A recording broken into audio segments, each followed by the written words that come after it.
ॐ पाशं शिरपुरवन्दिमि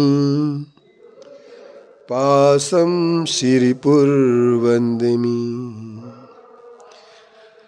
पाशं शिरपुरवन्दिमि पत्रं यत्र विहायसि प्रविपुले स्थातुं क्षणं न क्षमं तत्रास्ते गुणरत्नरोहणगिरि यो देवदेवो महान् चित्रं नाट्य करोति कस्य मनसा दष्टापुरे श्रीपुरे सश्री पार्श्वजिनेश्वरो विजयते दिग्वासिषां शासनम् पत्र टिके न जहाँ अधर में गुण रत्नों का गिरिवर हो कितना विस्मय किसे नहीं हो चलो देख लो सिरपुर को देवों के भी देव पार्श्वजिन अंतरिक्ष में शांत रहे युगों युगों तक दिगंबरों का जिन शासन जयवंत रहे।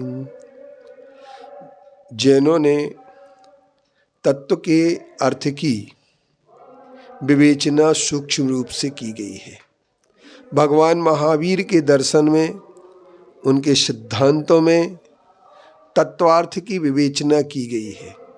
इसी तत्वार्थ की विवेचना को परम पूज्य आचार्य श्री विद्यासागर जी महाराज जी ने अपने उपदेशों और अपनी वाचनाओं के माध्यम से हर समय अपने शिष्यों को साथ में श्रावक गणों को भी उपदेश दिया है।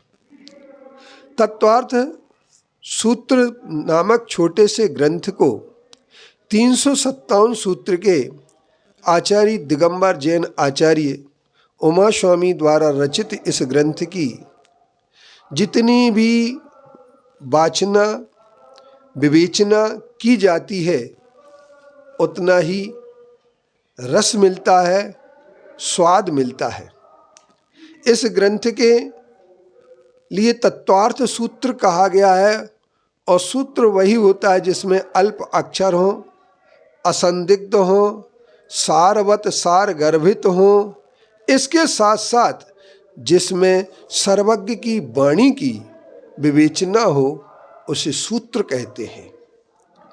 ऐसे तत्वार्थ सूत्र ग्रंथ की रचना में सबसे पहले नंबर आचार्य उमा स्वामी जी ने मोक्ष मार्गस्य नेतारम वेत्तारम कर्म भूवृताम ज्ञातारम विश्व तत्वानाम वंदे तद्गुण लब्धये।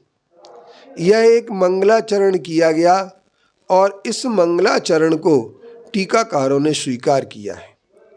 मोक्ष मार्ग के नेता शब्द कह देने पर यह विवेचना सामने आ जाती है कि जो हितोपदेशी होते हैं वे ही आप्त होते हैं और कर्म रूपी पर्वतों को जिन्होंने नष्ट कर दिया है, ऐसा कथन करने से यह बात सिद्ध होती है कि वीतरागता एक सबसे पहला पूजनीयता का लक्षण है। और ज्ञातारम विश्व तत्वानाम ज्ञातारम विश्व तत्वों के ज्ञाता जो होते हैं अर्थात सर्वज्ञ जो होते हैं, वीतरागी, सर्वज्ञ और हितोपदेशी, इन तीनों की जहाँ पर मेल हो जाता है, जहाँ पर वीतरागता, सर्वज्ञता और हितोपदेशता पाई जाती है, वे ही हमारे पूज्य आप्त होते हैं।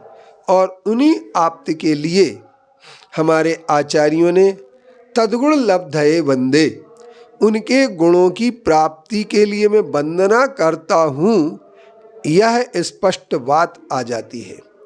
अब तत्व क्या है और तत्वार्थ क्या है, इस पर विवेचना जब हमारे सामने आती है तो तत्व वह कहलाता है जो द्रव्य से द्रव्य के भाव को प्रकट करे।